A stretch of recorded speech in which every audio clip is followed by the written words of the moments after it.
What's up? Welcome back. I'm John Stark from MakeTheMovieGuy.com, your favorite blind film critic, and today I'm taking a second look at Honey Bunch. Why am I doing this?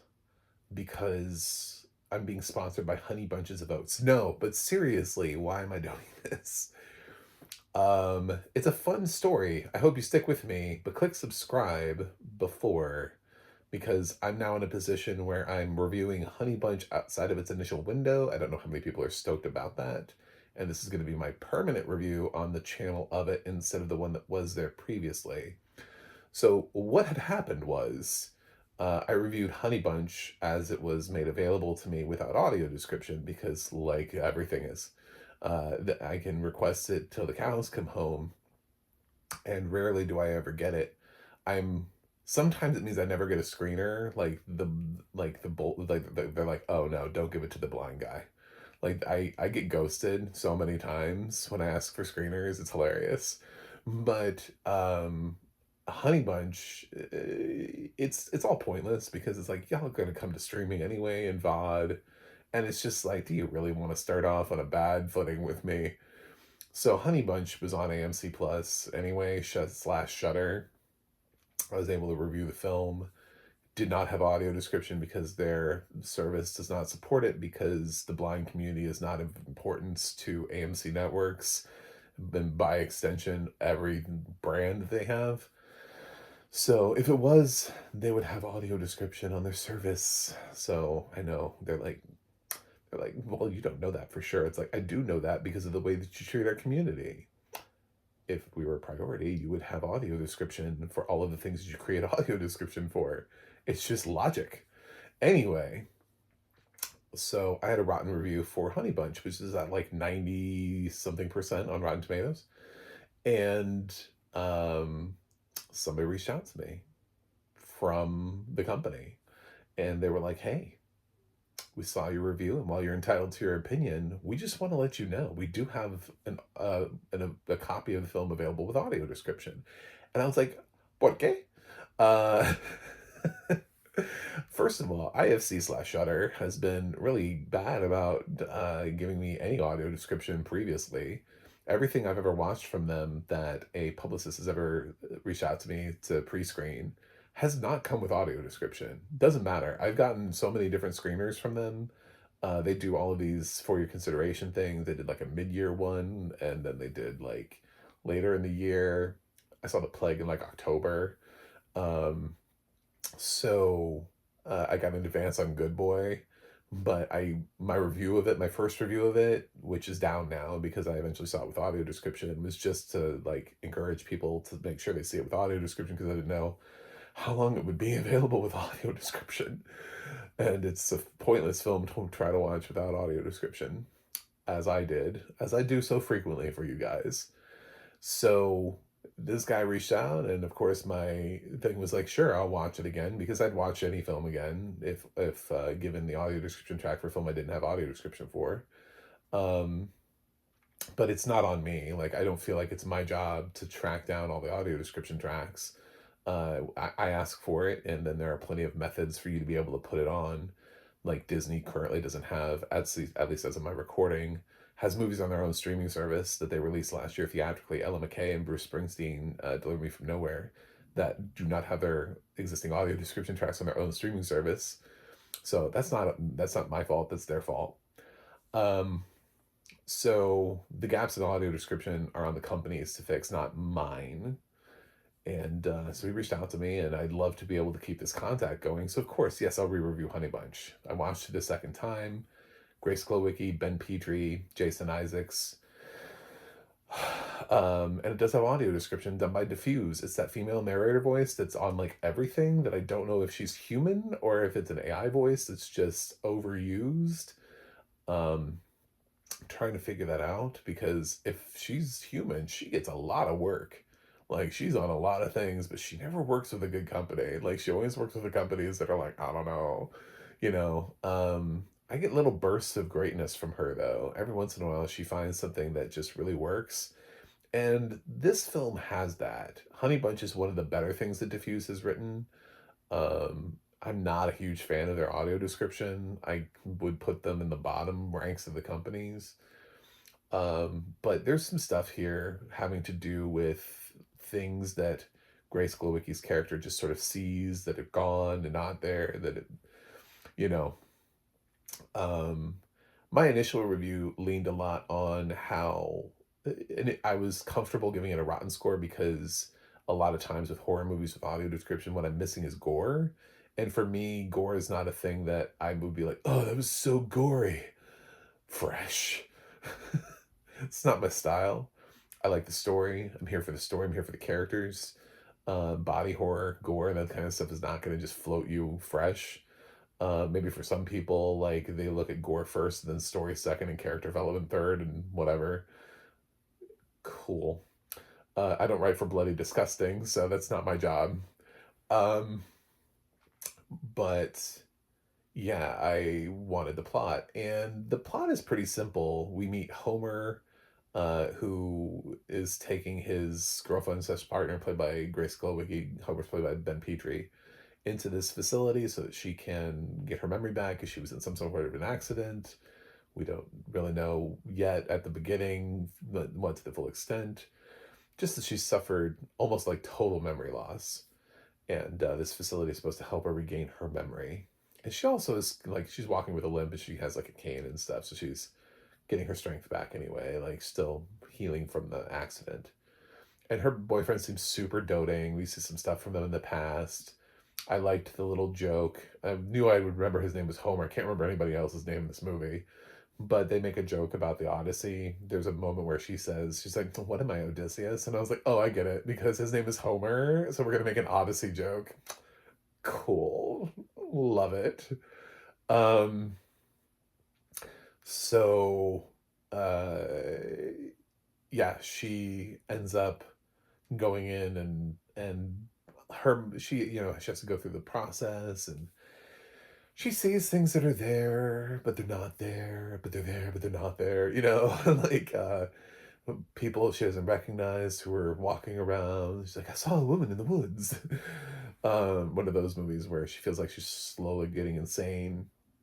And again, slight spoilers, I won't tell you how the movie ends, but so it ends up sort of explaining that, uh, and this is where I thought this is one of the reasons why the movie wasn't working for me initially. First of all, lack of audio description. I was just like less enthused.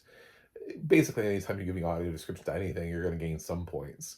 This one just went up quite a bit and earned itself like a new, fresh review and everything. So, um, but one of the things that I really found charming about Honey Bunch was the prospect of a promise. There's a little promise that's in the film. So if anybody wants to go write that film is excellent. And it was with this whole total memory loss, and she's regaining parts of her memory.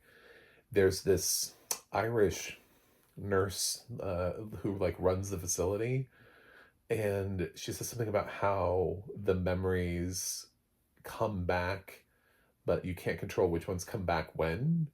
So she's getting these like weird little fragmented memories. And I was like, oh, that's so cool. What if, like, as she's here, because Ben Petrie does a good job of giving you this Homer that feels very Jack Quaid, like, but it can have a little bit of that sadistic nature that he had in Companion, but most of it is just, it feels very Jack Quaid.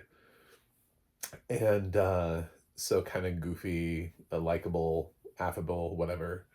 Um, not kind of unassuming. And it's like, what if all of the bad memories came back first? So you remembered every fight, you remembered every nasty thing I've ever said to you, and so you become very untrusting of your partner, and then all of the choices that you make from that point on are all reflective of the memory that comes back to you of all of the bad things. And then you have like the character make some sort of bold choice, and then at the end of the movie, then after they've, I don't know, killed their partner or whatever, then they, like, all the good memories start to come back, and they're like, oh fuck, what did I do? So like the psychological horror of it all was what enticed me and made me think there's more to Honey Bunch than necessarily this body horror element that they have in here, because the film does kind of go a little bit into like the substancy type thing, like she's reacting to some stuff. of this treatment not very well. So is there's another character there. There's a younger girl who's there with her father, played by Jason Isaacs. Isaacs does a lovely job here. He has a very different energy than Ben Petrie does. It is exactly the kind of energy that he needs in his character as a father. This sort of like I would do anything to bring my child back type of thing, because essentially that's what this is. It's a facility and they are essentially resurrecting their loved ones. Like the whatever accident it was essentially killed them. And so they're having to bring them back. And through this process, we learn that there were clones, and the clones didn't all come out right. So there's like a room full of like body horror clones, clones that did not come out the way that the current clone that we see that Grace Cloachy is currently as. Um, and the film does kind of an interesting thing, because at that point you're like, well, is Homer a good or a bad guy? And he's in sort of like a no-win situation when the Irish lady's like, okay, so we can either terminate the failed experiments or we can continue to provide care for them. And he's like, no, I want them cared for. And it's like, it's sort of at that point, it's a no-win situation, because the audience is already like upset that they were ever created to begin with.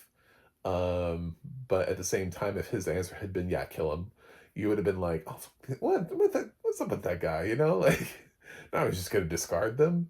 So I was thinking about that. There's no real great answer to that question either way. It's like, he never should have created them to begin with, but I guess since he has, I don't know, letting them, but some of them are like, freakishly out of, you know what I'm saying? Like, that's the body horror element of it, which I wasn't missing. Like, that was what I picked up on.